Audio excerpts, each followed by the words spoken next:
안녕하세요. 오늘 우리가 파헤쳐 볼 주제, 진짜 흥미롭습니다. 바로 보이지 않는 영적 세계인데요. 대중문화 속 전설이나 영화가 만들어낸 과장된 이미지들은 일단 다 걷어내 보겠습니다.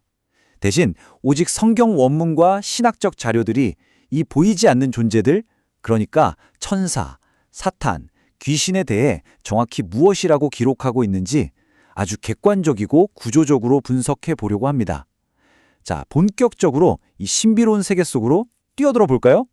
여러분, 눈에 안 보인다고 안 믿으시는 분은 없죠? 당장 우리가 숨쉬며 마시는 공기, 스마트폰의 와이파이나 라디오 전파, 그리고 현미경으로나 보이는 미생물들까지 우린 아주 당연한 사실로 받아들이잖아요. 육안으로 직접 볼 수 없다고 해서 존재하지 않는 건 절대 아닙니다. 오늘 다룰 자료들은 영적인 세계 역시 이와 정확히 같다고 강조합니다. 마치 올바른 수신기가 있어야만 특정 전파를 감지할 수 있는 것처럼 우리 눈에 보이진 않지만 우주에는 분명하게 실제하고 아주 활발히 움직이는 또 다른 차원이 있다는 거죠. 자, 오늘 우리가 다룰 내용의 핵심 로드맵입니다. 보이지 않는 영적 세계부터 거룩한 천사들의 정체, 타락한 천사인 사탄, 귀신의 활동과 속성, 그리고 마지막으로 영적 전투와 최후의 심판까지 쭉 한번 훑어보겠습니다.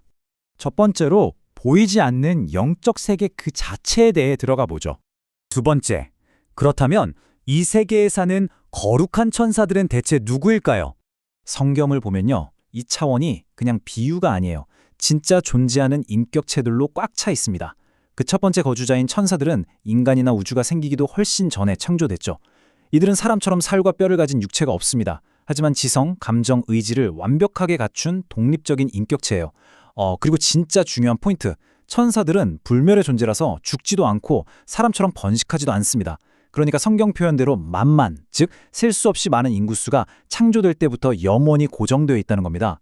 사람이 죽어서 천사가 되는 게 절대 아니라 처음부터 다르게 창조된 존재라는 거죠. 이 수많은 천사들 중에 딱 이름이 알려진 네임드 천사 2명이 있습니다. 미가엘과 가브리엘인데요. 역할이 아주 다릅니다. 미가엘은 쉽게 말해 우주적인 영적 전투의 최전선을 지휘하는 군대 장관이자 전사입니다. 반면에 가브리엘은 최고 위급 외교관이자 메신저죠. 세상을 바꿀 예수 그리스도의 탄생을 마리아에게 직접 전한 것도 바로 이 가브리엘이었잖아요. 각자의 전문 분야가 아주 확실하죠? 또 아주 특수한 임무를 맡은 특별한 천사 계급들도 있습니다. 바로 그룹과 스랍인데요. 영어로는 체루빔, 세라핌이라고 하죠. 그룹은 하나님의 거룩함을 호위하는 엘리트 경호원들입니다. 에덴 동산에서 생명나무로 가는 길을 막아섰던 그 존재들이죠. 그리고 스랍은 불타람자들이란 뜻인데 예배자들을 정결하게 하고 하나님의 보좌 주위에서 끊임없이 찬양을 올리는 성스러운 의식에 특화되어 있습니다. 자, 세 번째 주제입니다. 이 완벽해 보이던 세계를 뒤흔든 존재, 바로 타락한 천사, 사탄입니다. 이 평화롭던 세계에 우주적 타임라인을 통째로 뒤엎는 엄청난 사건이 터집니다. 원래 루시퍼, 즉 계명성이라 불리던 엄청나게 아름답고 지혜로운 최고위급 그룹 천사가 있었어요. 그런데 이 완벽한 피조물의 마음에 내가 하나님과 같아지겠다는 진짜 끔찍하고 치명적인 교만이 싹트게 됩니다. 창조주의 자리를 넘본 대가는 가혹했죠. 그는 즉시 하늘의 빛나는 자리에서 쫓겨났고 하나님과 우리 인간을 대적하는 자인 사탄, 그리고 고발자인 마귀로 완전히 타락해버리고 말았습니다. 여기 정리된 사탄의 다양한 별명들을 한번 보시겠어요? 이름만 봐도 이 존재의 악한 본질이 딱 보입니다. 형제들을 고소하고 헐뜯는 마귀, 교활한 유혹의 상징인 옛 뱀, 거대한 파괴력을 뜻하는 용, 그리고 아예 대놓고 거짓말쟁이. 그러니까 이 이름들 하나하나가 곧 사탄의 범죄 기록이자 그들의 주특기라고 보시면 됩니다.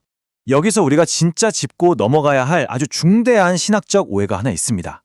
흔히 미디어에서는 사탄을 하나님과 1대1로 맞짱 뜨는 빛과 어둠의 대등한 라이벌처럼 묘사하잖아요.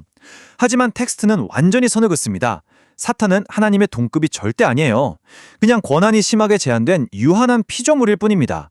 모든 걸 알지도 못하고 모든 걸 할 수도 없으며 결국 하나님의 통치와 허락 아래에서만 꼼지락거릴 수 있는 존재라는 거, 이거 정말 명심하셔야 합니다. 네 번째 섹션으로 넘어가 볼까요?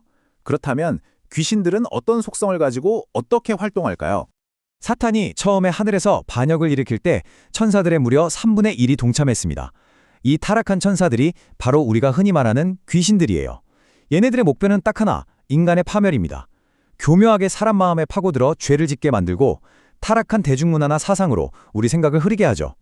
또 거짓 종교를 만들어 우상 숭배를 유도하고 때로는 사람의 몸이나 정신에 직접 개입해서 고통을 주기도 한다고 원문은 아주 상세하게 경고하고 있습니다.